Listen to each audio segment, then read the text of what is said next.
Friday, October 3rd. I'm Jim Check. With me, Ian Burns from our nation's capital out there. How are things out there?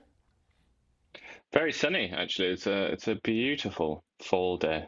Look at that, all across Canada, because it's a beautiful sunny day here in the Okanagan, and no smoke, no haze, no nothing. Just a beautiful day. Look at the live shot behind me. So the headlines today, the big one is EB, the biggest threat to Canadian unity. Carney is going to meet with Trump. Jason Kenney lays it out and calls EB a mud hutter. Christy Clark says EB is just full of it. Canada heading into winter, an economic winter. Property rights essential to Canadian certainty. BC Ferries scandal just keeps getting worse. And we interviewed Dan Elvis yesterday on that. Can we build anything here? That's a good question. And Trudeau is now getting attacked by his former MPs. All that and a lot more, including Trump warns of hell on earth. This is going to be a great show, actually. Lots of really good headlines, that's for sure. But I guess what everybody's waiting for is this deal with the Americans. But, you know, in one breath they say we already have the best deal of anybody, and then in the next breath Donald Trump is the devil destroying Canada. I'm not sure where we are. You just said Stephen Guilbeault is up there speaking in the House of Commons, telling the Parliament that we have the best deal of anybody. Yeah, what's happened there is either they've all had a cabinet meeting, and Mark Carney has said, "All right, this is a new line," because it's relatively recent, isn't it?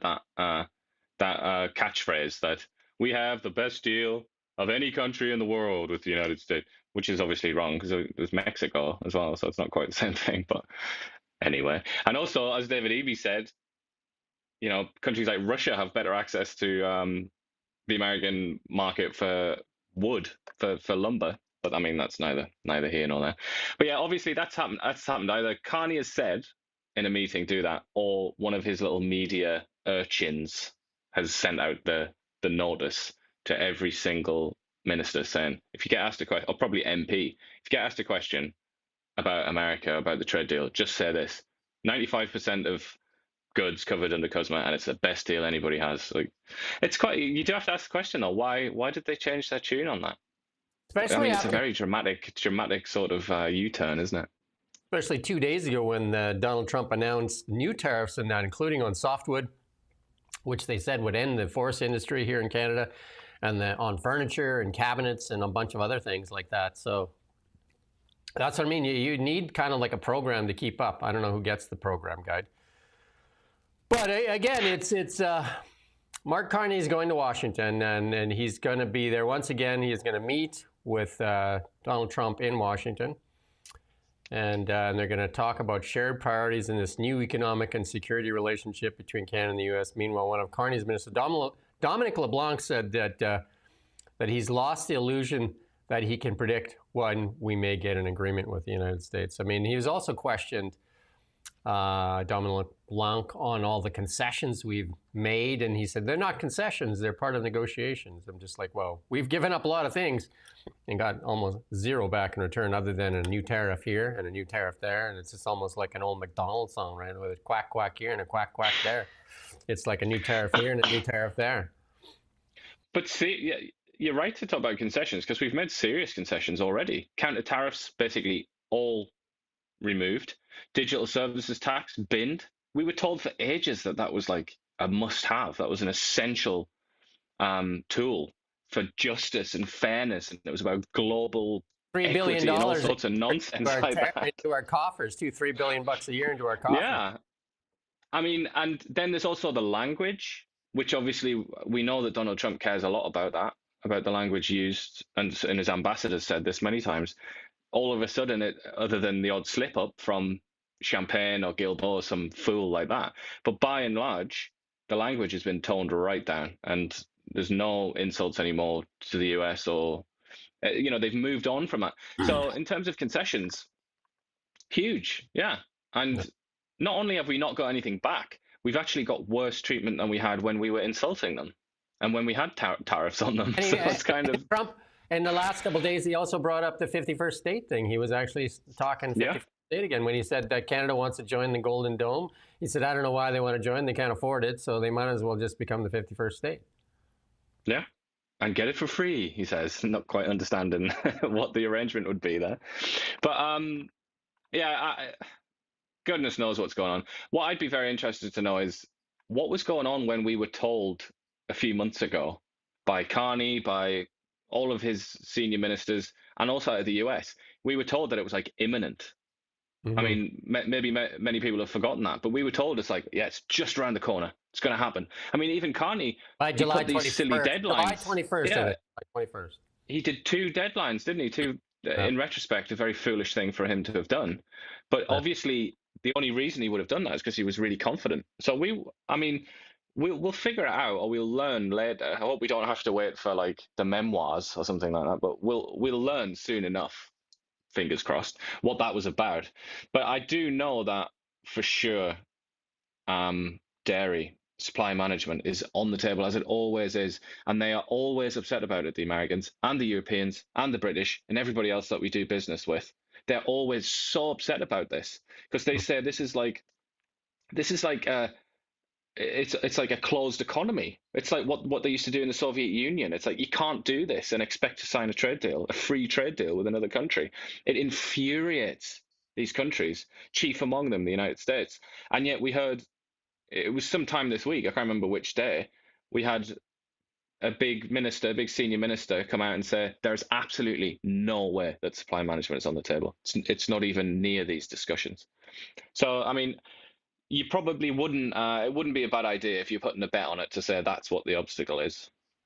Well, they've also said that there's no way they're going to change that EV mandate, and lo and behold, they just, oh well, we're going to pause it. So they did. I mean, how long did they say that? Yeah. Just out of a matter of interest in what we do here, we're a little bit different than most news outlets. We're independent, and let's pull up. We've done it for the last 2 days, so let's do it again today. What's CBC having you focus on today? Let's just, if we can pull that up, just to see.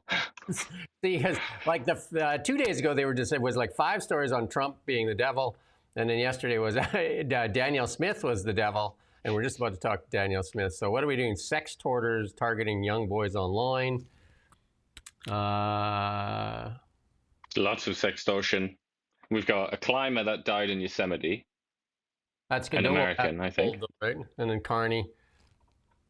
Yeah, but The nothing new about the budget still. biodegradable burial option. That's great. The new biodegradable burial option available in Canada. Where is the budget? Like we've been talking about the budget, the budget, the budget. That's the most important story in Canada, the budget. Taylor Swift. You missed Taylor Swift. That's the biggest news. That's what I mean. So that's a really prominent spot on the website. That's what they want to focus on, and this pipeline. It's this pipeline and the budget. But anyway, Danielle Smith, we're going to play this small clip. You might expect, we're going to talk about it later, I assume. I very much assume we'll talk about it later. But where's the comments from the CEO of Enbridge? Possibly the most important individual in the industrial landscape in this country who said something extraordinary. CBC, just it didn't happen. This is what we're going to talk about. We're going to talk about this pipeline and what it means to Canada. And we got lots on this, and this is a big segment here. We're going to listen to Danielle Smith first and talking about kind of like let her frame it. This was done yesterday. Let's play this clip here from Danielle.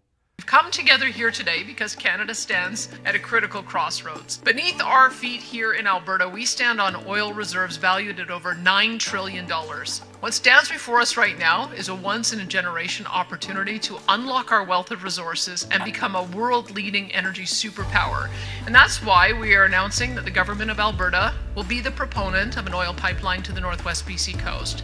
With the support and technical advice of 3 major pipeline companies, including Southbow, Enbridge, and Trans Mountain, our government will make a formal application to the Federal Project Office under the Building Canada Act. With today's announcement, Alberta is prepared to answer the call to support global energy security efforts while creating lasting prosperity for Albertans and Canadians for generations to come.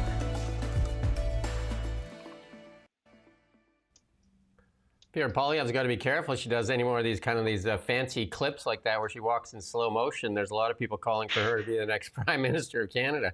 She's definitely, if anybody's putting the cape on for Canada, it's her. Jason Kenney sometimes attacks Danielle Smith, but here he is on CBC defending Danielle Smith and calling David Eby a mud hutter. Like, we're going to play this clip here.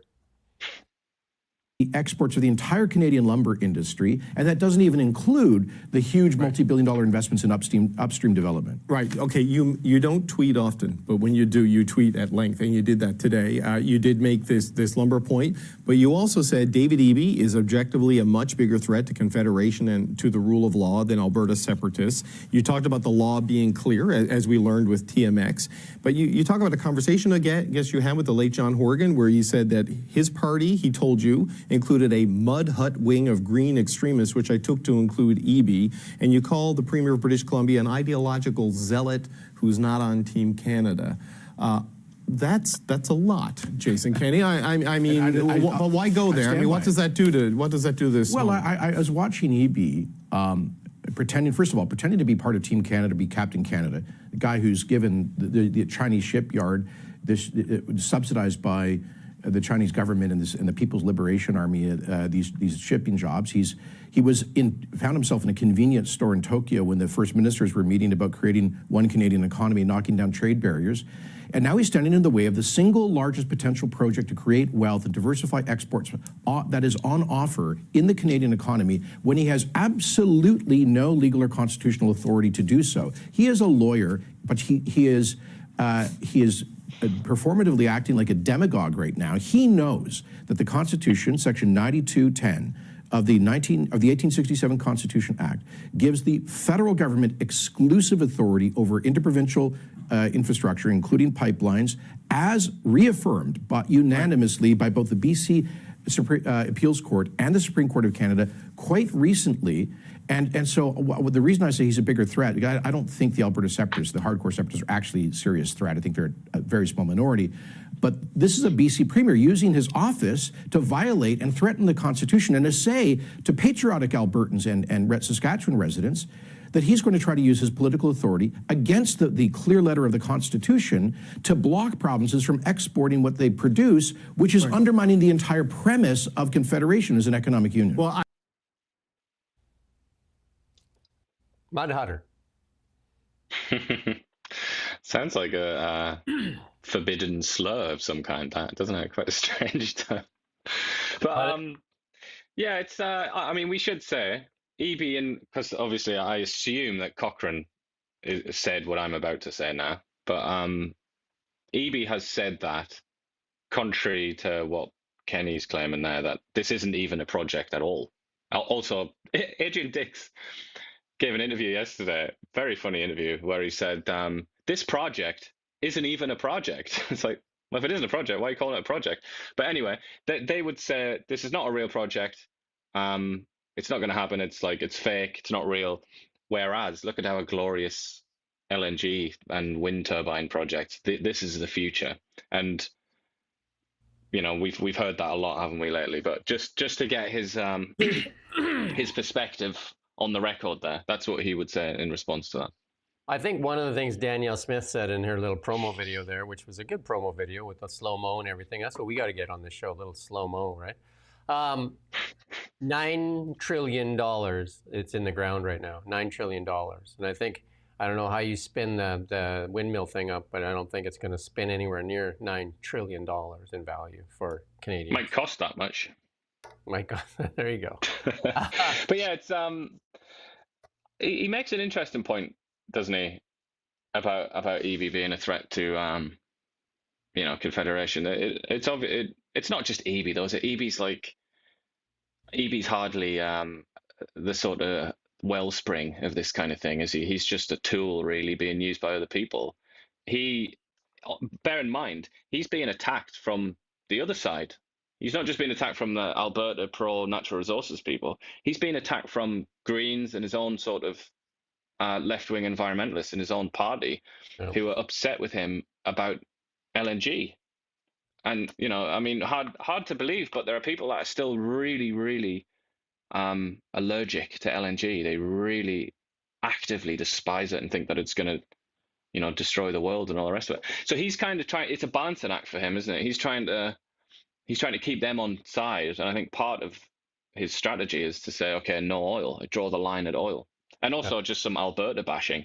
He loves to bash other provinces, though, doesn't he? Like, this is another, I don't know if Kenney mentioned this in the interview, but just in the last few months, he's bashed Ontario and Quebec endlessly for how they, take money from, equalization payments and how they get everything that they want while he doesn't, how they send immigrants, asylum seekers, all the rest of it.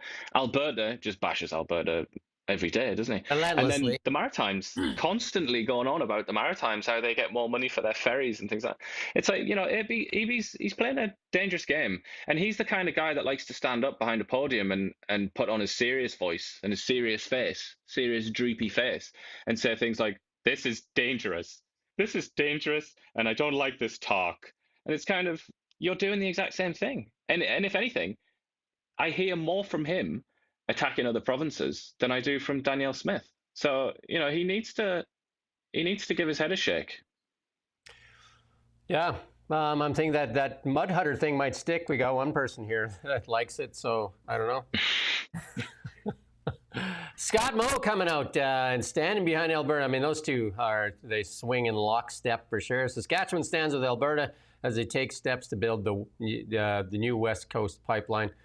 Again, between Alberta, like seriously, between Alberta and Saskatchewan, that is where the cash register is for Canada. That is the future too, energy. Energy is the future of Canada. And I know that BC has hydro, Ontario has hydro, as does Quebec, which is great. But the rest of the energy there, LNG, oil and gas, uranium, and then even potash for growing things, it's like that is kind of like the where the bulk of our wealth rests in Canada.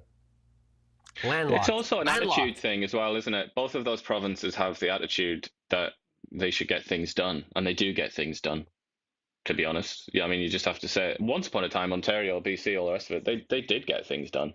Hence, those provinces have built up civilizations with all kinds of infrastructure, but they've lost their way now, I think it's fair to say. Whereas Alberta and Saskatchewan, they still have belief in themselves and their own sort of assets, don't they? Just think what our bargaining power would be with the Americans right now if we did have the Northern Gateway pipeline right now and the East-West, like the Eastern pipeline. Just think what our bargaining power would be. We'd say, well, I don't know, if you don't want to do business with it, that's fine. Right? Well, we don't have we'll just sell it. We'll just sell it to the Japanese for more. Like, yeah. Okay.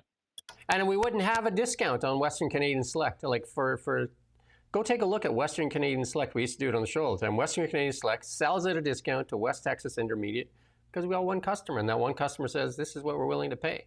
Like it or lump it. Yeah. And this is what you talked about. The CTV, there's an Enbridge CEO says no company will invest in a pipeline unless Liberals ditch policies. I mean, that's just, again, it's just basic common sense.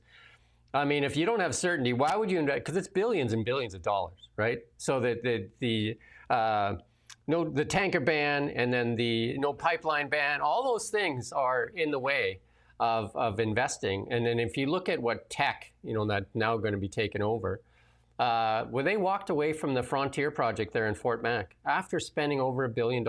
And they said it was because of Liberal policy. They walked away from $1 billion investment, and they had billions more to spend. They just said it's not going to go forward. It's just we're wasting money. And why would anybody invest billions of dollars if these legislations are still in place, right?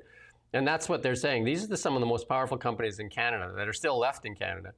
It says unless the Liberal government abandons these policies, including the tanker ban, the carbon tax and emissions cap, he said that it's hostile to industry. And he said the Liberal government of Justin Trudeau has been a competitive disaster for Canada. And then that's been a decade of it. And the next decade can be a renaissance. But we have the same people blocking. So we have the block blocking, imagine that, the block blocking, and David Eby's NDP blocking, and then many of the Liberal ministers that are still there from Trudeau's era, and we're going to talk about it later, where Catherine McKenna goes after Trudeau. I think they're trying to distance themselves from the Trudeau Liberals here. But it's the same crew, and it's the same messaging. Yeah. He was asked probably the most serious question, I would say. He was asked about BC, but he was asked what I think is an even bigger question, which is what about the First Nations? Some of them object to this. And he had quite an interesting answer, where it's just like, we live in a free sort of democratic society. Not everybody is going to agree on everything, obviously. Like for each issue, there are going to be people that agree and people disagree. And he said quite a lot of First Nations are completely on board with this. Oh. Just because some of them aren't, that doesn't mean that it's dead in the water. That's just part of a normal, healthy society. And I just thought, I doubt he's much of a sort of philosopher, intellectual, this guy, or maybe he is. But I just thought that was a very, very interesting point, actually, that you don't hear very often. Yeah, Usually the language that you hear is, okay, one single First Nation that maybe has like 80 members or something. All right, they don't want to do this thing. The answer that I hear from most people is, all right, well, we just need to consult better. Let's just get better at consulting. It's kind of, that can't always be the answer, because sometimes you can consult all you want and they might still not want to do it. Then what? If it's a matter of national importance of this magnitude, then what? Then what do? You need an answer to that question. Jason Kenney also in that interview, the longer part of that interview, calls out CBC in that interview on that exact point, saying you always seem to bring out First Nations that are dead set against it, but there's many First Nations groups that are actually really for these projects. You never give their voice a voice. And he said he started a fund when he was the premier, and many First Nations groups took advantage of it and furthered their economic development. And he said, he called out CBC for this. And I mean, it's pretty obvious. And when we go to the headlines, we can go to the headlines every morning and you can see the same nonsense, right? Where's the interviews with First Nations groups that we want this for the economic prosperity of our people? Where are those stories? Because there's a lot of them. Anyway. Indeed. Let's listen to Christy Clark. Christy Clark, who actually ran for the Liberal Party. She may have been the better choice at the end of the day, but let's listen to Christy Clark. This, Mike, this federal tanker ban was a joke when they brought it in, and it's a joke now. And the reason it is because the Americans are shipping bitumen along the west coast of British Columbia from Alaska down past all the way down the coast. And they're doing it almost every day. The tanker ban doesn't affect them. And guess what? There haven't been any bitumen spills. So I think there's some myth busting that has to happen. There's a pathway to yes that has to be defined. And then there's the issue of the British Columbia government, the EB government, which is dead scared of any conversation about oil on the North Coast. I think British Columbians, if it went to a referendum, I think people would pass it. But the NDP base will not accept a David Eby government supporting this project.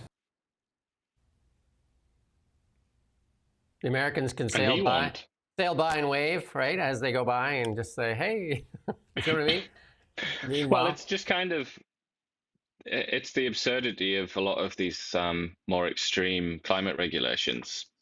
But in this instance, you can literally see it. So you could stand on Vancouver Island and see it with your own eyes, see the absurdity. Whereas you can't necessarily see Chinese emissions or Indian emissions while we in Canada sort of pathetically and pointlessly try to bring our emissions down. But it highlights that same point. It's like they used to call it global warming, and the most important word there is global, I think. It's about the whole planet. So if the whole planet isn't doing it, it makes no sense for one insignificant country to do it, does it really? I mean, in the grand scheme of things, it doesn't matter what Canada does. Well, for the mud hutters, maybe it does. I mean, I think I might put that word in my vocabulary. But here's I should say in this case, I think this is less about emissions, isn't it? And although that does come into it, but this is more about the prospect of like seals and otters and things covered in oil and how tragic that would be if there was to be a spill. But well, they've had big spills off the Alaskan coast. It doesn't really happen very often, does it? Tanker spills. You get pipelines break now and then, but tankers, that's not a particularly common occurrence, is it? A big one off of Alaska there, I think the Exxon Valdez or something like that, wasn't it? If my memory serves correctly.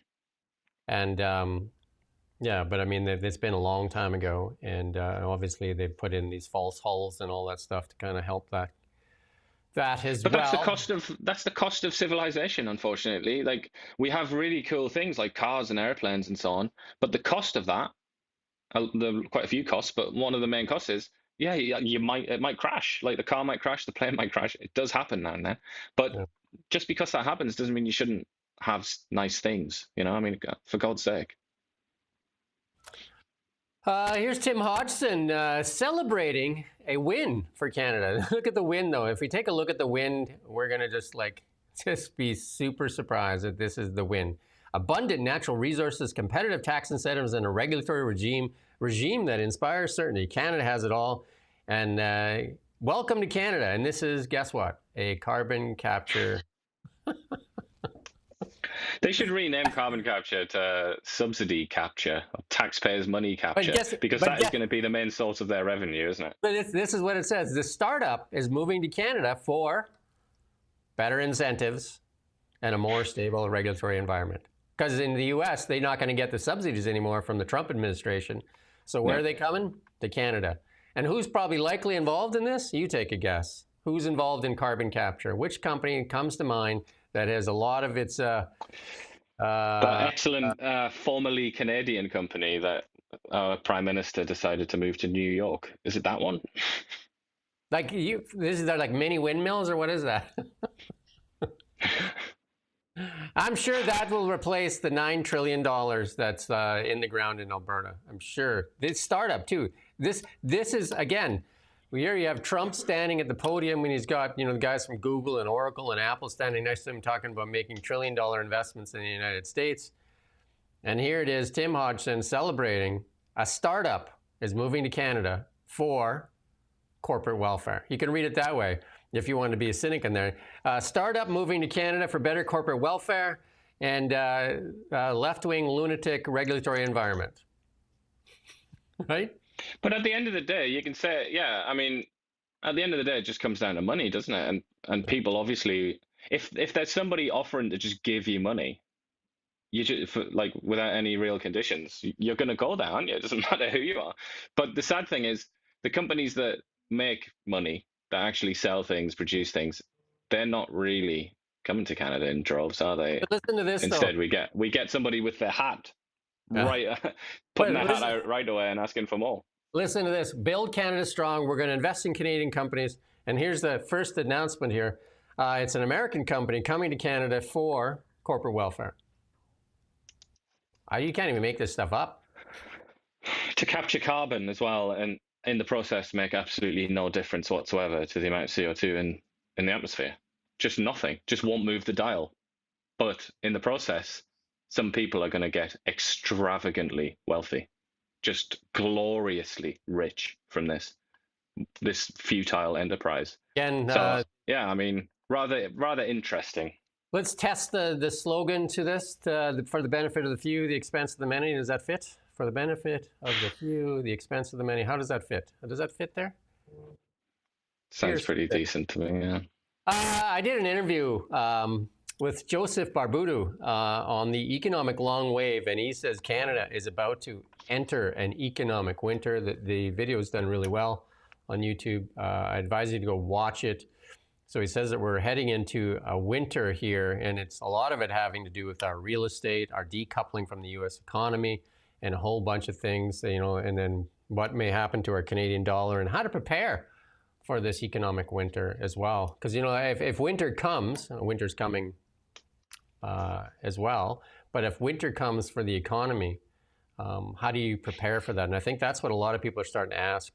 I think you and I, before we went on air, is what do you do if the economic winter comes? One, you could move to sunnier climates. That's one way, and a lot of people are doing it. We're seeing investment capital flee from Canada, moving to sunnier destinations, because that's where capital will go. It'll go to where there's less regulation, less taxation, more certainty. Those are the things. The Caribbean, yeah. Mark Carney, also the Brookfield's head office there is, or one of its offices is right there in the Bahamas bike shop. I think it's a crowded space. There's well over 800 other businesses that are crowded into that bike shop. Pretty good gig there for that bike shop. But I advise you to go watch this. And we're gonna do another interview, a longer one. I had to jump on that one because I had another interview coming in there. But we used the Japan example. We talked about Venezuela and stuff like that too, right? So, switching gears a little bit, we're going to talk about another thing that Canada needs, that certainty, and that certainty of property rights. And I interviewed Jeff Moyse. He worked for the government for 31 years, the BC NDP. Well, he worked for several governments. He worked there for 31 years.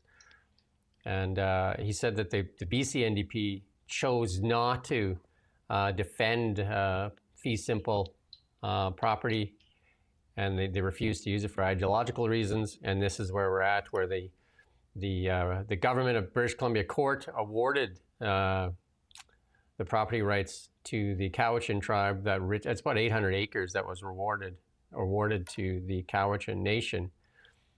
800 acres there in Richmond, and includes private properties, some City of Richmond properties, and some private properties as well. And there's a cloud hanging over these properties right now. Pierre Poilievre is finally involved in it. I mean, they're finally taking it up. And Jeff Moyse is going to be back in next week. If you have any questions you want me to pass on to Jeff. Again, Aboriginal lawyer, 31 years with the government, and then now practicing outside of government.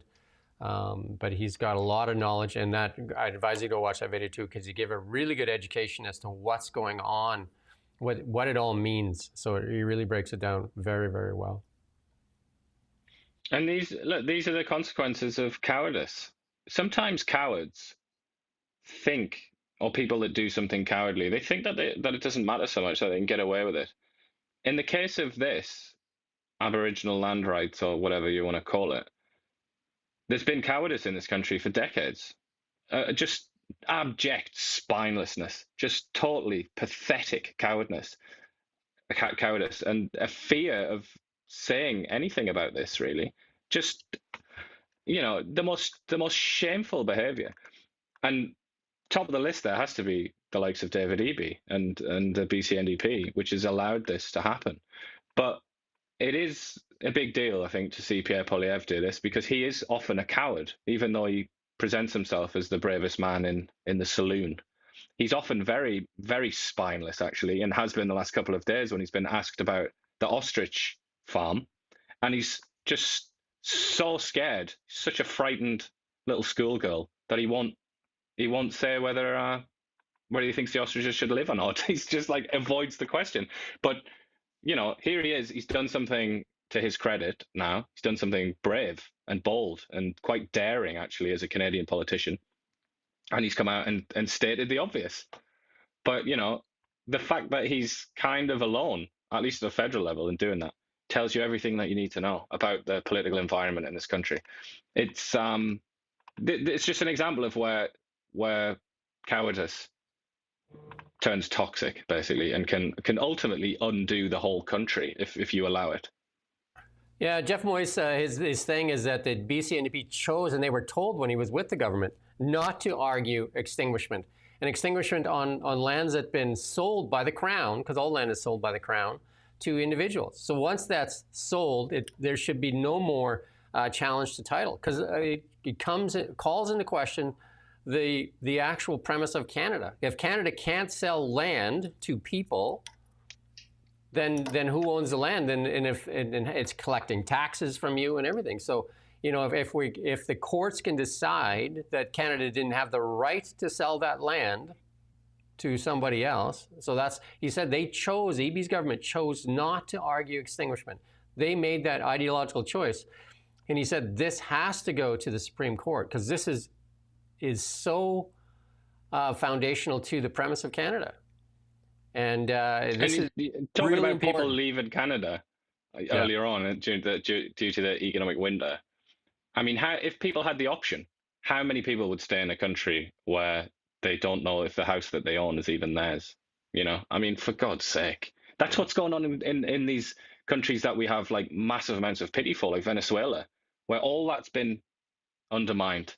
And what's happened to Venezuela? Millions of people, literally millions. I think it's I'm not sure what the latest number is. I think it's something like 10 million people have left Venezuela since the communists took over. A lot of people wiped out too, financially wiped out, absolutely wiped out. But you will, the consequences. It's hard to exaggerate.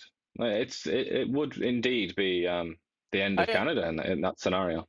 I would go watch that interview, because this court argues that two people could stay on title because they didn't lose their title, the private landowners.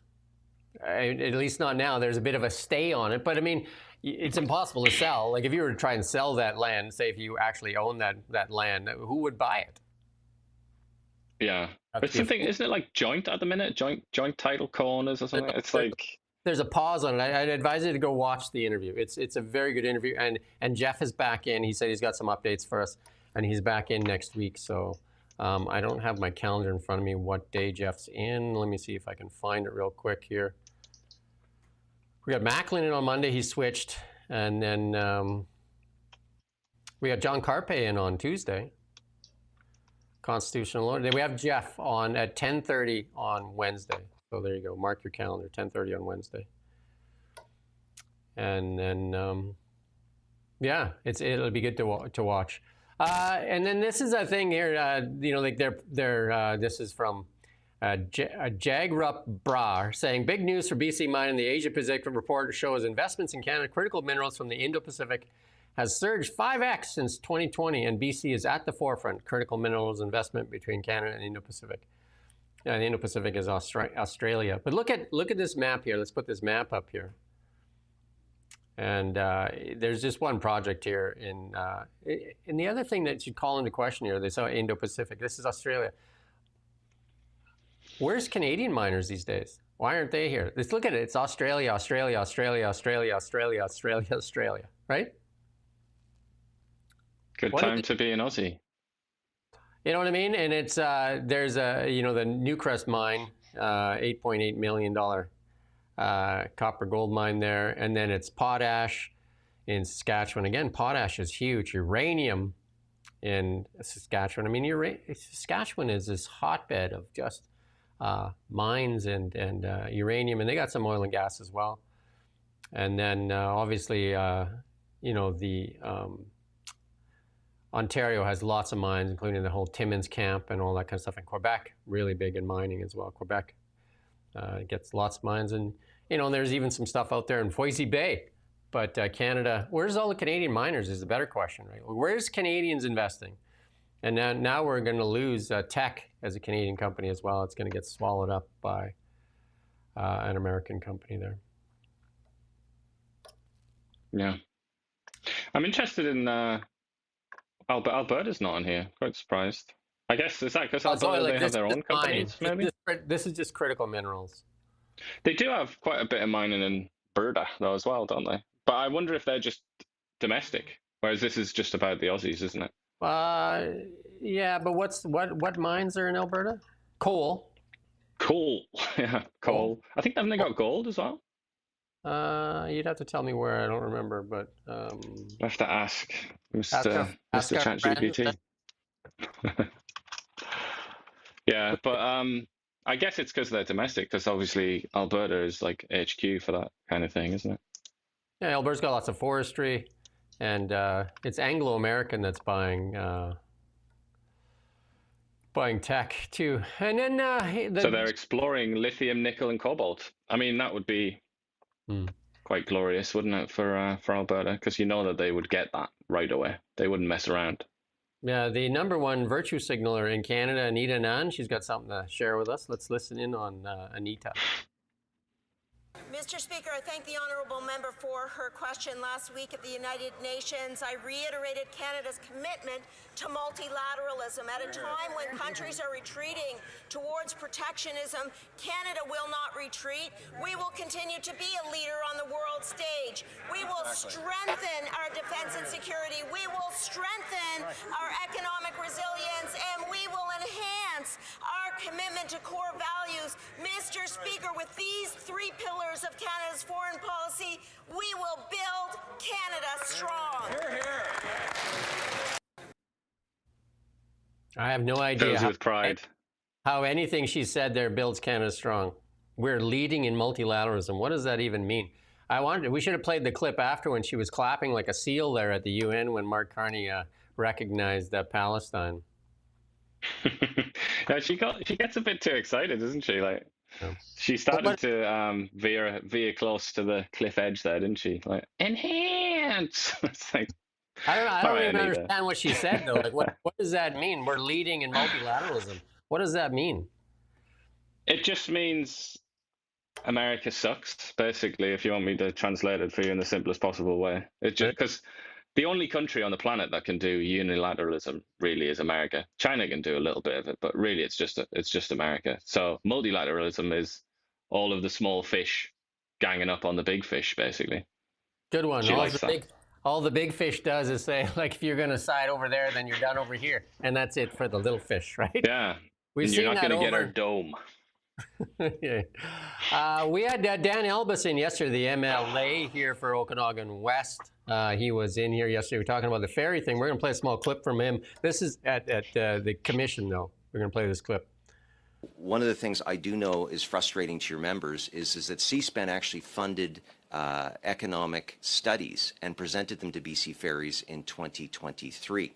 I believe it's called the Shiroka Report. It was done by a consulting group. BC Ferries has failed in its to produce those documents that this particular committee has, which I believe gave an argument for doing it here in Canada, an alternative vision. Do you believe that BC Ferries should come clean and submit that evidence so we can have a full conversation about the economic benefits of seeing these ships done in Canada? So, of course, as an organization of many unions that were lobbying to have this work come to British Columbia, we were aware of the Shiroka study.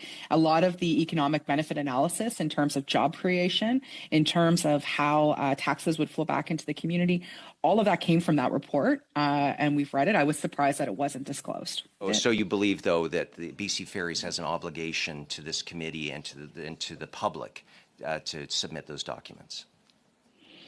I believe it's in the public's interest for that report to be made public. Thank you very much. So we had Dan in yesterday talking about that Shiroka report, and it was, you know how they found out about that report? It was independent reporter Rob Shaw, actually, that released that report or got that leaked to him. You know, they didn't cough it up on their own. And Christy Freeland, we asked if Christy Freeland would go back and answer the questions because, you know, there's allegations that she misled Parliament there when she was questioned. And if she'll stand up to those questions, she's been quietly shuffled off to an envoy job now out of her cabinet minister or position of transport minister. And then she's been given the position as the reconstruction of Ukraine, which is still at war, and a $4.5 billion bag of cash to distribute with no oversight because they said they can't disclose that. I mean, just, you know, if anybody's asking. $4.5 billion. They should call her the reconstruction czar. That would be appropriate, wouldn't it, for that neck of the woods? I just have to do a little shout out here to someone who's made me laugh in the YouTube comments by using the phrase "building my elbow strong." That's a perfect mashup of the two catchphrases. Build elbows strong, everyone. Yeah, we talked a lot about the mills yesterday. Shelley, regular viewer of the show, we talked about the mills, the destruction of the mills, but Eby's trying to blame it all on Trump. And clearly the forestry problem in British Columbia has been going on for quite a while. We've done so many interviews with former leader Kevin Falcon, opposition leader, and John Rustad, and even the NDP forest minister and jobs minister and all that, and David Eby himself on forestry. That's been in severe decline over the past few years. And now all of a sudden they've got a straw man to blame, Donald Trump. So you just heap it all on him without taking any responsibility. And this is Eleanor Sturko just piling onto this as well. She's been great. She's been kicked out of the BC Conservative caucus, though, because she was a threat to John Rustad. Too great. Too good, yeah. She says CCP, fentanyl, and shipbuilding industry are designed to strengthen military capabilities are a national security threat. We know that David Eby sent the CCP. Could have gone to hardworking British Columbia. It just makes no sense. If you look at this thing, and if you actually, again, if you go on CBC's website, did you see any stories on Rob Shaw's leaked report? Did you see anything on there? I didn't see it. Did you see anything on the budget? No. Taylor Swift was on there. They didn't even have to. Yeah, Taylor Swift. They didn't even have to, because obviously a lot of reporters are, you'll not be surprised to learn this at all, gigantic narcissists. And they cannot stand the idea that they would have to credit somebody else to report on a story. But in this case, as you just showed, Dan Albas talked about it in the committee there. So you could just, there's a way around that. There's no excuse not to talk about this. If it's your pathetic little ego that's preventing you from doing it, there's no there's no excuse this time.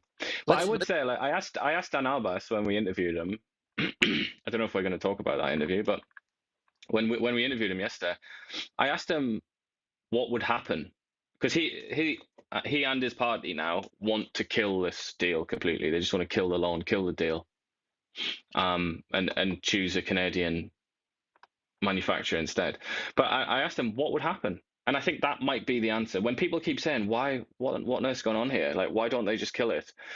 I think it's the consequences, because this is connected to the Chinese Communist Party. It's a state-owned shipyard. It's a big contract. It's a big deal. It's a lot of money and jobs and foreign currency for China. And the Chinese, obviously, as we've learned, or the Chinese communists, they don't like to be messed around. They don't like to be what they would see as being, treated badly or humiliated. They really don't like that.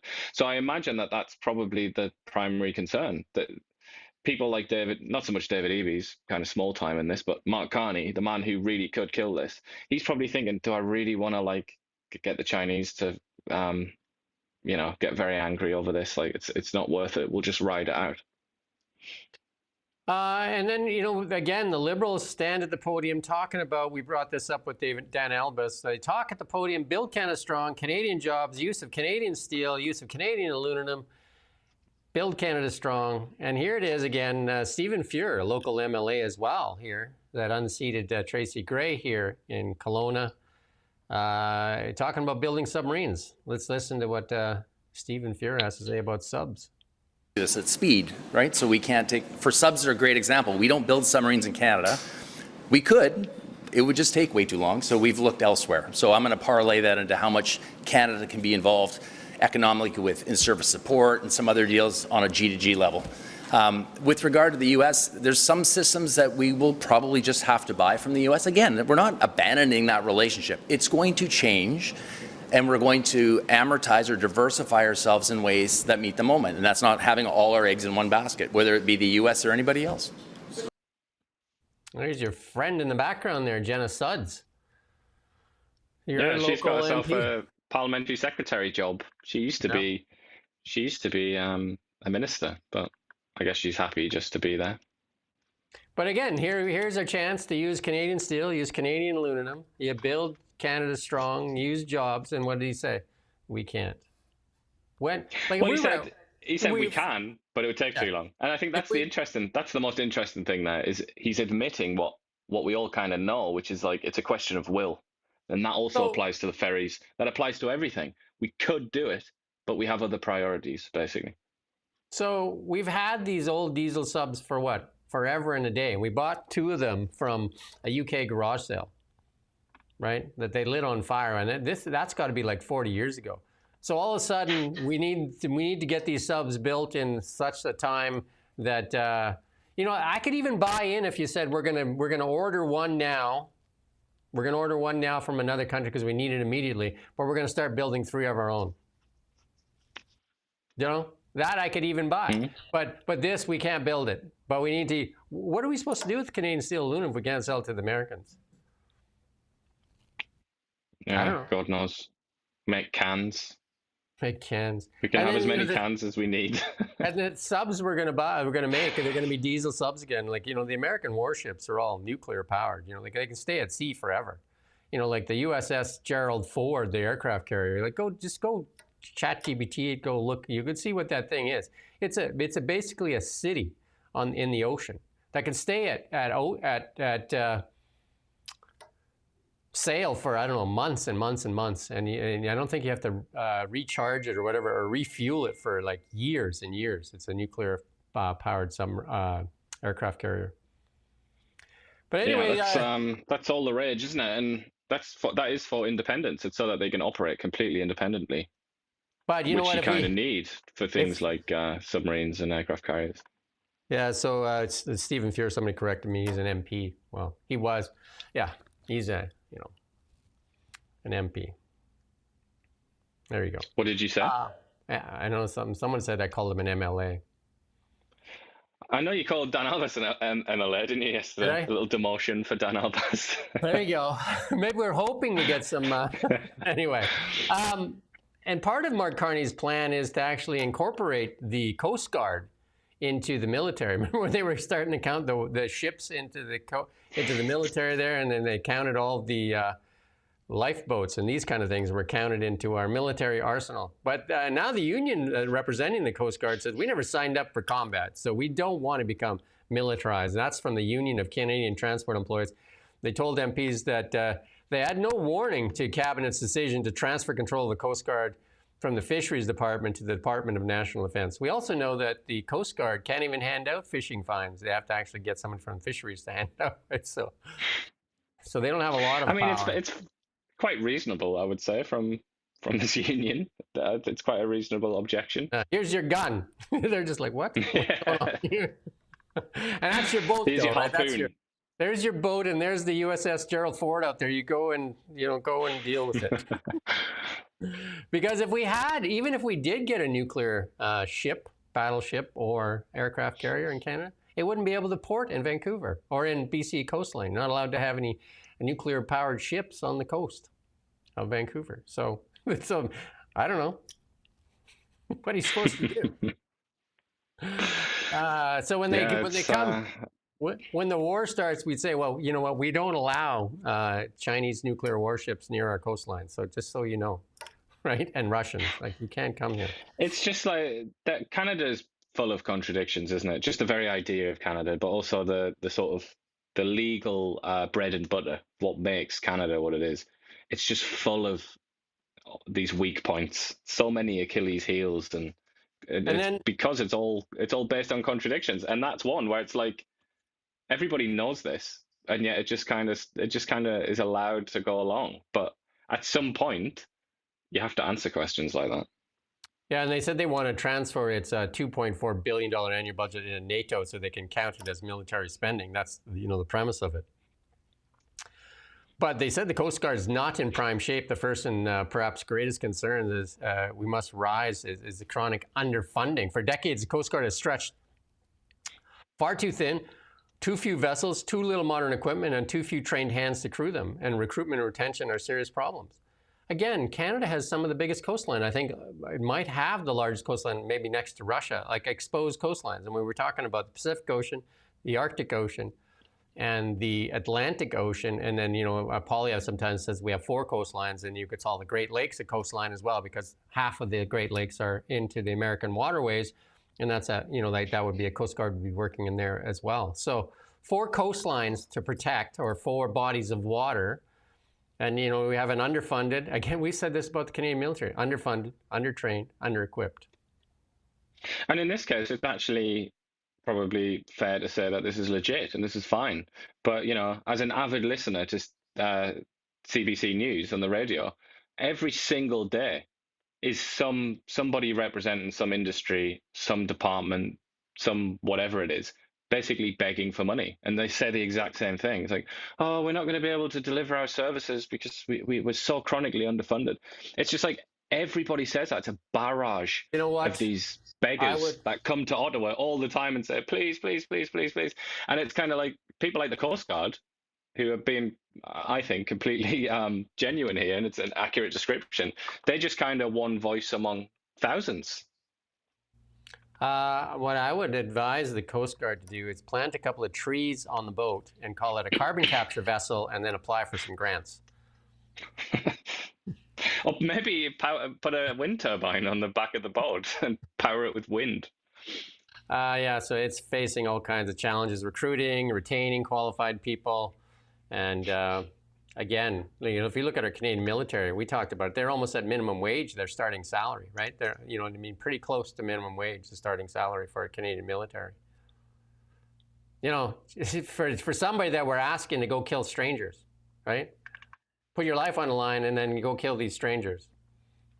While wearing gear that's even worse than what you get at Canadian Tire in the Arctic. And meanwhile, if you're a bureaucrat in Ottawa, you're in 6 figures and you don't have to come to work more than 3 days a week if you do show up for those 3 days a week. And you can complain about your job not getting enough money and stuff like that. Watch Netflix. Yeah. And then if ever you get asked questions about, what a failure you've been, you can just say things like, oh, that was never our responsibility. And then if you ever get to be part of the management team, then you can look in the salary range in the $500,000 range, right? That's the standard for the big boys these days. But not for the guys out there.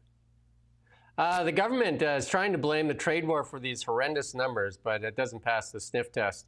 And this is in the National Post, an opinion piece. Carney's borrowing binge will break the bank. And Jason Jacques getting a lot of play from, not a lot of CBC though, they're getting a lot of play from outlets like ourselves, National Post, and like some of the smaller outlets are giving him a lot of voice.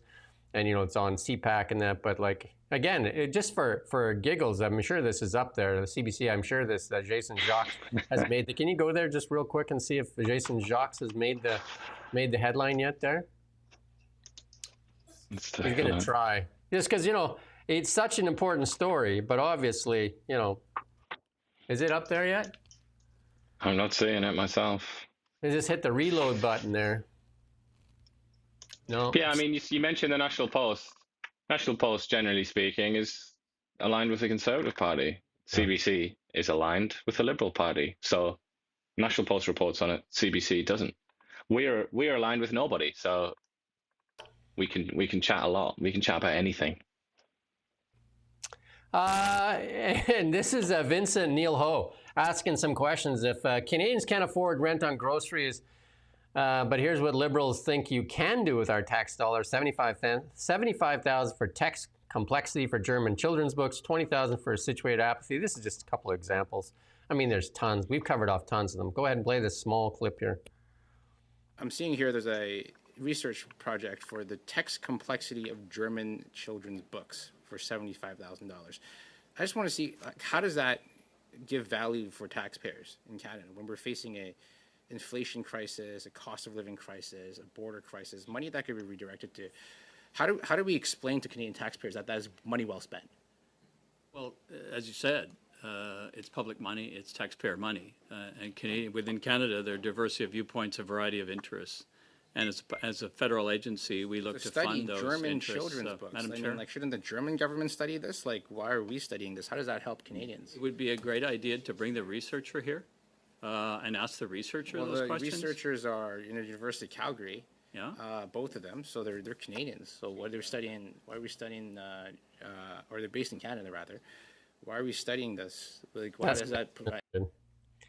Just why is the question. Like, we can go on and on. We covered many of these stories here from Holly and Blacklocks.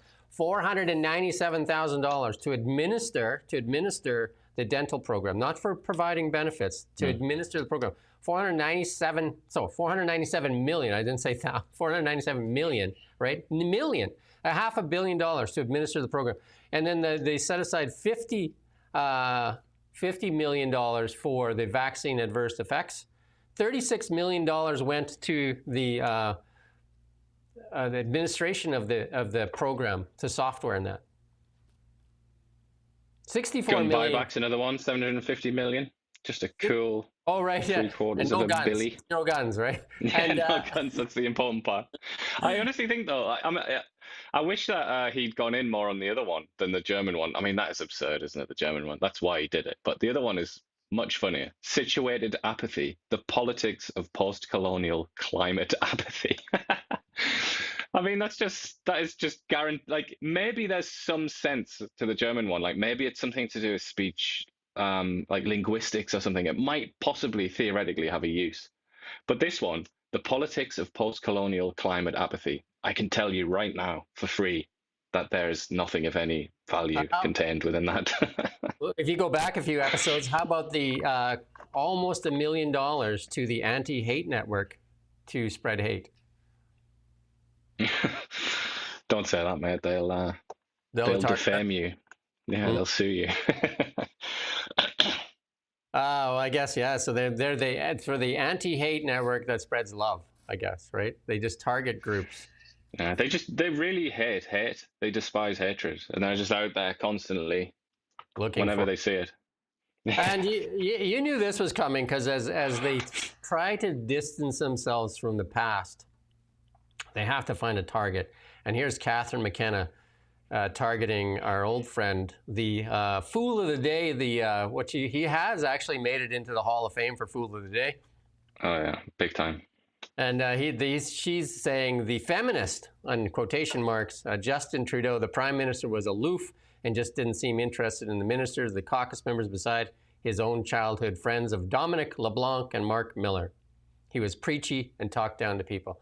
You know, when we said that, we were attacked and said that, you know, how dare you attack the prime minister of Canada?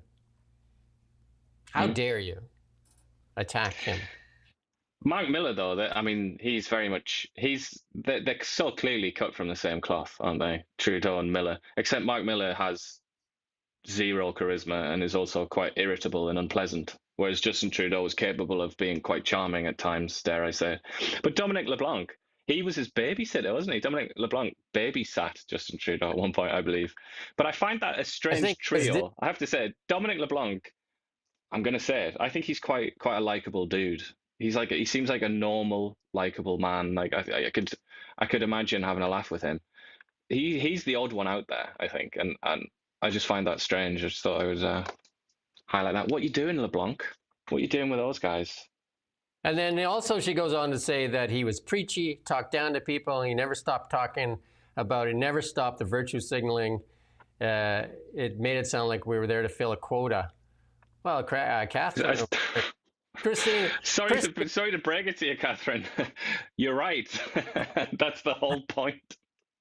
Chrystia Freeland said it best, that the Trudeau Liberals spent 10 years, or wasted 10 years, virtue signaling and on identity politics. And it looks like it's the same show, though. It's the same show.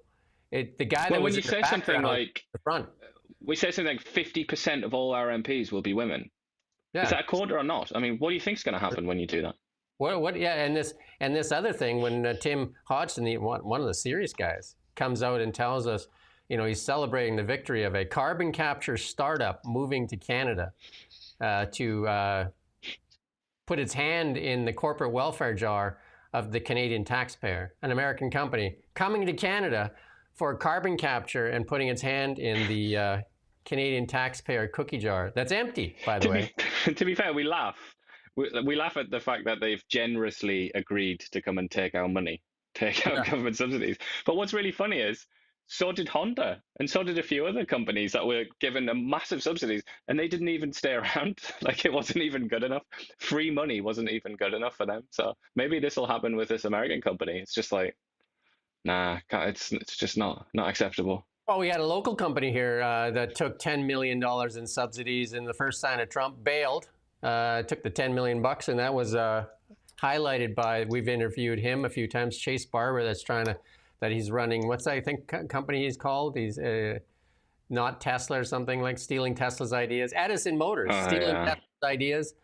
Or he's converting logging trucks to electric with the regen coming down the hill with heavy loads. And he can't get a grant, but an American company can get a grant. In the first sign of trouble, they bailed and took the cash money with them. And it's just ludicrous, the amount of corporate welfare. And then you have guys like Doug Ford pouring out the bottles of Crown Royal, and then GM announcing they were going to leave the other day. I don't know. Has he started a Silverado on fire yet? Has that happened yet? You can pour the Crown Royal onto the cars and then set fire to them. That's, I mean, it's obvious, surely, Doug. And then this is a small one here. Election official reckons dozens of ballots went out with the wrong postal code in a riding. The Liberals won by 1 vote. This thing is still in the courts, though, too, right? When are we going to hear the results of this thing? Yeah, it could take a long time, and there could be appeals and all sorts of things. The next election, after the election, they're going to say, "Oh, right, that should have been a block seat all along. Sorry about that." Yeah, but I mean, this to me, this is like in microcosm. This is obviously just one story among thousands, tens of thousands, or whatever that could demonstrate this. But this seems to encapsulate the standard of leadership that we have in Canada and also in other countries. It's true in European countries and Britain and places like that. But all this is crying out. This situation was crying out for somebody just to take the lead, just to be a leader, be a boss, and say, this can't stand. This cannot stand. You know, Gandalf style. Just say, look, one vote, and there's dozens of these anomalies, and we know that at least one woman who's come forward for the suit voted for the other party, therefore nullifying the one vote majority. Like somebody, you'd think Mark Carney, the woman that won it for the Liberal Party, somebody you would think would come forward and say, all right, I'm going to do the right thing here because this is completely unreasonable. This undermines faith in our democracy. And because I love democracy so much and love Canada so much, what I'm going to do is stand down and we're going to do this again so we can do it properly. But that hasn't happened. There's just, we talked about spinelessness earlier. What is this but like the most craven cowardice? It's almost repulsive to look at this kind of immaturity. This story was on the Defenders of Democracy website, right? CBC, was it not? Whoops, nope, maybe not. No. Turns out it wasn't on the Defenders of Democracy's website. Because in fairness, it puts democracy in a bad light, doesn't it? So I guess they probably thought, nah. But like the thing is, people know about this. People are going to know about this. Doesn't matter if CBC reports on it or not. People are going to know about this, and they're going to say, "What the hell?" And in places like Quebec, which has its fair share of radicalization, let's say, of various kinds. It couldn't have happened in a worse place, really, could it? I mean, maybe it could have happened in Alberta, and the Liberals won by one vote. That would upset people. But I just feel like the principles at stake here are too big, and it's too important to just let this stink up the democratic atmosphere. Somebody needs to just take the bull by the horns and say, yeah, this is ridiculous. Let's do it. Let's do another election. I wasn't going to put this in here, but this is bubbling up in the Mud Hutter realm, though. So I just thought I'd put it in there, just take it with a grain of salt. But this is Glenn Beck, who you need to take with a grain of salt to begin with here. But let's listen into Glenn Beck bubbling up there.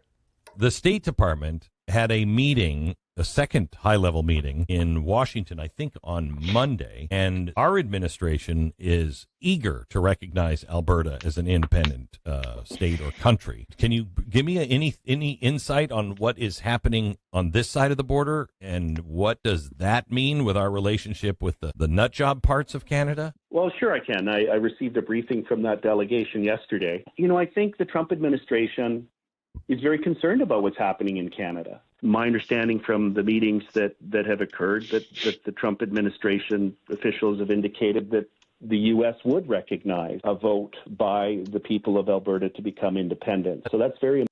That's good enough. You just let that breathe and percolate. But, the Glenn Beck, he used to have a show, I think, was it on CNN or Fox? I can't remember. He was on one of those. He was all over the place. He was quite a big name once, wasn't he? Back when his hair was golden rather than this extremely white color it seems to have become now. I never see him anymore. This is the first clip I've seen. This is being put out by the Rise of Alberta. They're obviously trying to get some traction there. And well, it's like, this is one of those things where you could guess this. You could guess that this is true, that the Americans would welcome Alberta, because obviously they would. Then they would get like a lot of what makes Canada rich in the first place. Plus, they would get quite a good sort of demographic situation, so they wouldn't have to pay for all the Quebec pensions and all the Ontario pensions, and then the Maritimes, which they would hate, by the way. They talk about 51st state. They would hate to take on those liabilities because the pension situation is pretty dire. And so they get all that money, decent demographics, and also Alberta, of all the provinces of Canada, is probably the most closely aligned to the US. So to the US, obviously the Americans, there'll be somebody in the State Department who's written papers about this, definitely, and kept it internal about how they would do it. I would say if you look at this from a corporate point of view, like from corporations, like it's like corporate rating, right? You buy a corporation that's in trouble, and then you sell off the parts you don't want, and then you kind of take the plum and do that. And you're right. If you looked at if you were a corporate raider and you looked at Canada, you would want to take the western provinces. You would want BC too, because of the coastline. You would want Alberta, BC, and Saskatchewan if you're taking the plums. Yeah. Ontario would be kind of like in the middle of that, but I mean, those would be the plums. And then the rest would be, especially Alberta and Saskatchewan would align, if you're the Republican, it would align with the Republican Party, which would strengthen their future. If they be given state status, they would align with that party, giving them more seats into the Republican Party as well, right? So, and then the Democrats would be like, "We got to get you in here, Ontario." Then it'd be the battle to get them in. They would want British Columbia, and I think there was already that thing where they're trying to trade, right? Because I think there's a movement in the States where California, Washington, and Oregon wanted to separate with BC. They wanted to become this Western alliance of, Yeah. What do they call it again? Cascadia. I don't know, I think. Something like that. Yeah. Anyway, we're into our BC section. We've got a small section here for British Columbia. Coming to you live from the Now Media Newsroom. Yeah, so New Zealand records biggest meth bust, and it came from Vancouver. That's the headline in this section here. But we'll kick it off first with Eleanor Sturko, though. A new report warns that Vancouver lacks hotel capacity for FIFA. Well, we know that. That's what happened with Taylor Swift. People were paying, $3,500 a night for a Best Western during Taylor Swift concert. So Airbnb wants an exemption during FIFA World Cup in Vancouver, but EB says no. Of course, EB said no. Why would he not say no, right? We're seeing, they're just like the Trudeau Liberals. They just don't know how to say they were wrong. They don't know how to say they were wrong. Well, when he was doing his penitence routine in the build-up to the election, including in that interview with you, was wrong where then. he was saying he was changing his tune on all sorts of things, but not that. He refused to. He drew the line at the Airbnb thing, didn't he? It's clearly something really important to him. Well, this is what they're getting for it, though. Here's some condos here in Calgary. This is 2,500 condos sitting empty and more coming online, and they can't sell them. Here's this little clip here. Oh, I guess we don't have the clip, but we got it. It's coming. It's coming like the rain. It's coming like the economic. We have a nice entrance here. This one-bedroom condo near Vancouver's UBC campus has been on the market for a few weeks. It's competing against thousands of new, never-been-lived-in units, with developers offering all the bells and whistles to try to sell them. They're throwing in parking stalls, they're throwing in storage lockers, they're giving cash back on completion. According to the Canada Mortgage and Housing Corporation, there are about 2,500 completed, unabsorbed units sitting empty in Metro Vancouver, double the amount from a year ago. But that could be just the tip of the iceberg, because many don't get listed, creating what's known as a shadow inventory. And it's hard to tell exactly in, let's say... Yeah, who doesn't want to pay, over $1,000 a square foot for a shoebox? I was just wondering, if you're that desperate to sell it, accept the lowballs that I'm certain you will have been sent, there must be people out there just doing this every day, just sending out hilarious lowballs, and I'm sure they'll succeed at some point. Well, the problem is that some of these developers are likely underwater right now, and because the carry costs on these things, the interest costs and the carry costs are starting to crush them. We're seeing that here in the Okanagan too, real estate teams that have laid off their team. We're seeing that, condos that used to sell out in a day in the Okanagan here are 3 years later still have inventory that they can't sell. And that was the Airbnb. As soon as that Airbnb thing passed here in British Columbia, and especially in Kelowna and tourism area, that was it. People trying to get out of deals, and they can't sell them, and there's lots of units for sale. And these aren't units. They were intended. And here's the bad thing for the city of Kelowna. They were sold as, zoned as, and people invested in them because that's how the city of Kelowna zoned them, and it was approved. They were sold as Airbnb short-term rental properties, and there's only a few of them designated in that, and they took those away from people, and it's driven. So again, with investment capital, where do you go? A lot of people, and I've interviewed quite a few people, and they say that it was basically property expropriation. They can't cash flow it at that, so that means they lose money. And a lot of people, if that's their only investment property, they can't afford to lose money. And you expect them to just keep doing it? There you go. I think where's the money going to go? The answer would be almost certainly U.S. equities. I mean, the Mark Carney example, that's where the money's going to go in a lot of these cases. Where did he put his money? Follow the leader. Hey, follow the leader. The leader leads you to the promised land, doesn't he not? Largest meth seizure in New Zealand history. Guess where it came from? And David Eby denies all this stuff too. Maple syrup bottles from Vancouver. That'd be the first clue if you're from New Zealand. You'd say makes people feel patriotic. I thought the maple syrup came from Quebec. All of a sudden, it's coming from Vancouver? Maple meth. Maple meth, yeah. There you go. Sam Cooper does a great job, actually. That was the number I'm one. kind of surprised that he's still a free man. I thought he would have been like hunted down by the authorities because it's constant embarrassment for various governments, isn't it? And all the stories he covers, and same as Holly Doan, the Black Blocks, those are all on CBC's websites. Definitely. We got one more segment for you here. International news. Coming to you live from the Now Media Newsroom.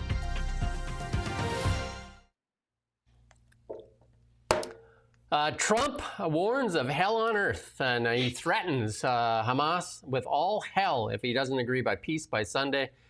Trump loves to throw out deadlines. It'll face all hell if it refuses to accept an American peace plan by 6 p.m. Washington. So, I mean, a lot of countries have, including Mark Carney, have endorsed Trump's plan for peace. That's, I think, there's 7 or 8. We talked about it yesterday. 7 or 8 Middle Eastern countries there, including, and I can't remember the names of all the countries now, but most of them in that region have agreed to it, other than Hamas has not agreed to it. And I don't know what hell looks like. Sorry, you go ahead. I don't know what hell looks like when you're blowing up rubble. Like, you know what I mean? Like, you're going to make like smaller rubble or big rubble into small rubble, or what's hell? That's the thing, and we talk, don't we? We like our new catchphrase, which is for the few at the expense of the many. This is another example of it, because this deal, I don't know if you've read the 20 points. The White House put it on their website, and I think on Twitter as well. There are 20 points to this peace plan, and more than one of them is focused on basically erasing Hamas as an organization, just getting rid of it forever. So Hamas obviously look at that and they say, well, no, I'm not going to accept this deal because it means the end of my organization. So they're more concerned, which has always been the case with Hamas, they're more concerned about themselves than they are, the people that they claim to rule over.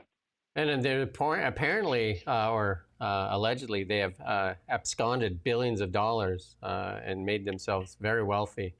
Well, been going on for ages. Yasser Arafat did that as well, in the Palestinian Authority, that in the West Bank. It's endemic with I'm afraid to say Palestine. It's not just Palestine, is it? This goes on everywhere, Africa, all over the place.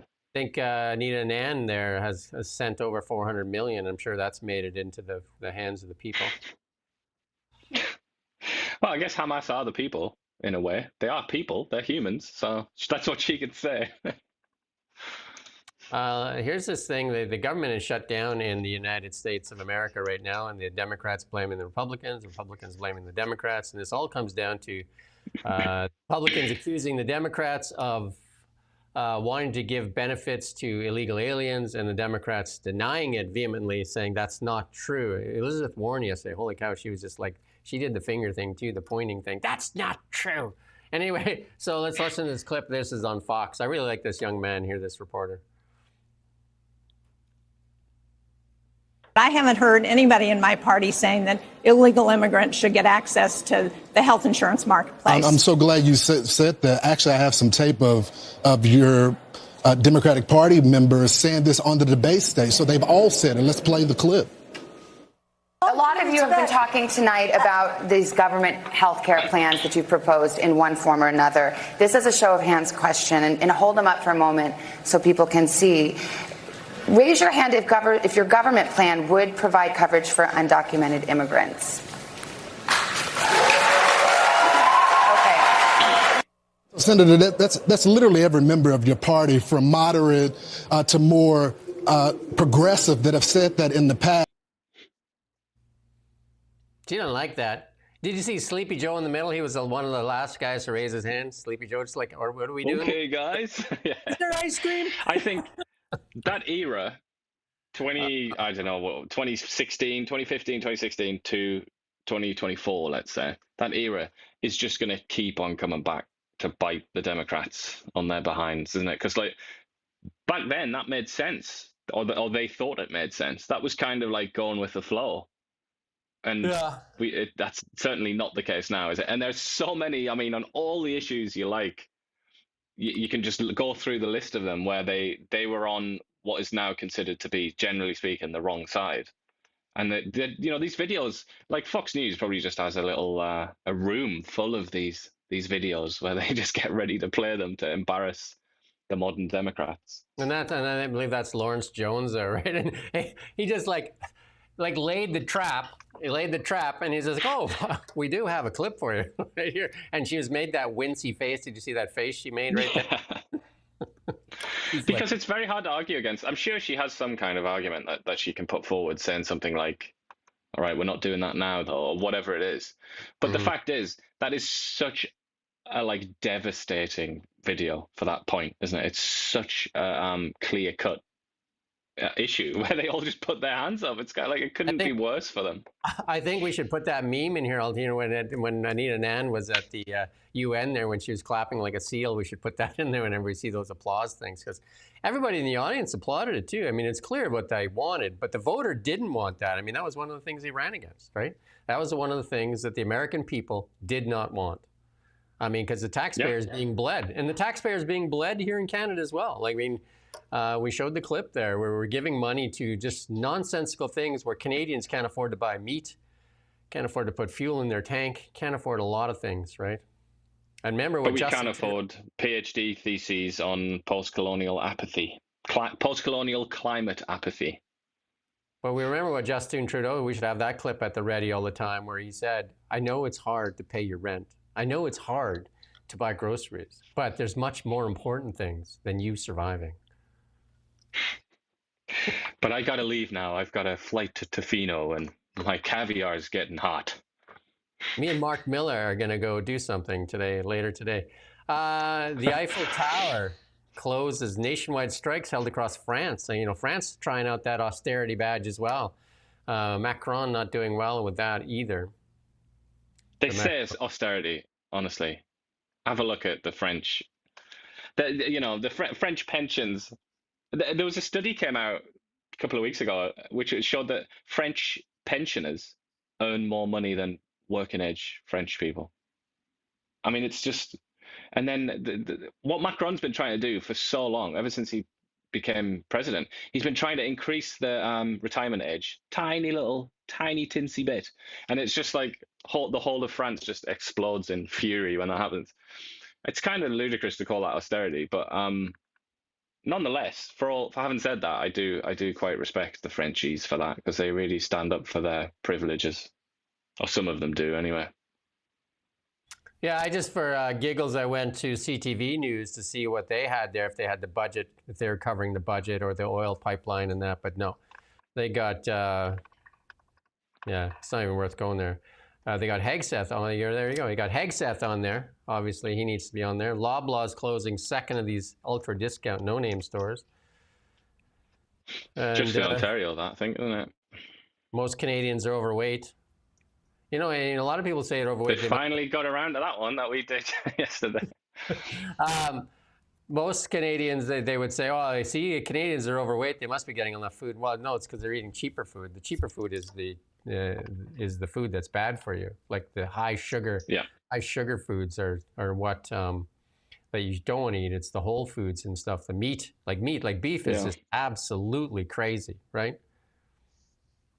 Well, it's like frozen food, isn't it? It's like, you know, battered fish or whatever, or frozen pizza, things like that. That's what tends to contain the most fat and calories. Yeah, so if you wanna see this kind of stuff, come here every day. We're here at 9 a.m. every weekday. We kind of cover off a gambit of things and kind of like show you what's going on in the real world and what Canadians are feeling. Or if you want to go to CBC, I'm just on that website there, and now they're talking. They got. You know, like, I don't understand how the Ontario man arrested in Texas, obviously. You know, UK police shot 2 Manchester synagogue attack victims. UK police, oh well. Ontario man arrested in Texas. Trump gives Hamas until Sunday. Taylor Swift, the life of a showgirl. Who doesn't want to know what Taylor Swift does on a regular basis? Who doesn't want to know that, right? You know, this billionaire that wants to tell you how to vote, how to act, how to everything. You know, like she's a good singer. But I mean, I don't think that we should be turning to her for political advice, or people should be wondering what she eats for breakfast. It's just as we live in a very obsessive time, don't we? People get so obsessed with their idols nowadays in a way that I'm not sure was true even 50, 60 years ago. When the Beatles were getting big, maybe I'm wrong here, but I don't think people were so did people try and become Paul McCartney and just sort of obsessed to that extent? Maybe they did, I don't know. One of the comments here, Joel flexing here, saying that he'll bet, he'll put my fat people in America against your fat people, bring American money. So he's flexing there saying, American money, and we'll bet, why don't you take our Canadian peso? Come on. Stop being so mean. There was a time where our Canadian dollar recently was at $1.10. I remember I was working at the mine site at the time, actually. It was in, Stephen Harper was the prime minister. The Canadian dollar was $1.10. And I said to myself at that time, I should buy a lot of American dollars at that point. Oops. Bury them in the yard. There you go. Canadian dollar not looking healthy right now. It looks like it wants to go down if you go take a look at it. But anyway, we're gonna do a tech show, I think, later today. But I do have something else going on today. Do I not? Let me just see if there's somebody else coming in today. Not Big Mac. You saying Big Mac's changed it again? No, Big Mac's on Monday. I have a guy coming in. He's got a fleet of natural gas trucks that they've been touting that haul natural gas, LNG trucks, like semis that are running, a fleet that's running. So find out about it. That's cool. Yeah, there you go. That's our show. And we're back Monday, every morning at 9 a.m. If you like what we do, you get some value out of it, please share it, because they took away our audience with Bill C-18. That crushes local independent media. Imagine that. And they want you to go and he said the only outlet worth giving money to really is CBC. And you go look at that and they'll tell you what you need to read. You need to read about Taylor Swift, Trump, obviously, Trump the devil, Daniel Smith the devil.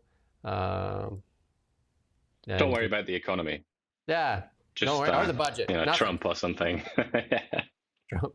Yeah. And then, Kai, what's her name? Kai, Trump.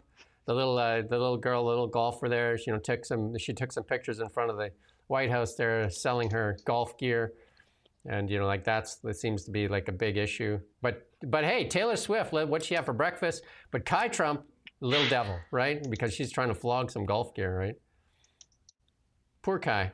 Get angry. Yeah. She's a good little golfer, actually. Yeah, I've heard that she's good. But I suppose she just plays golf all day, so she should be good. She should put up her kingdom against Taylor Swift's kingdom for a golf game and see who wins. Winner take all. Anyway, that's it. That's our show for today. We'll be back next Monday at 9 a.m. Cheerio till then. Have a great weekend. Looks like great weather. We don't just report the news. We live here too. We're your neighbors, bringing you stories that matter to all of us. No government funding, no outside influence. Kelowna Now, local, independent. News you can trust.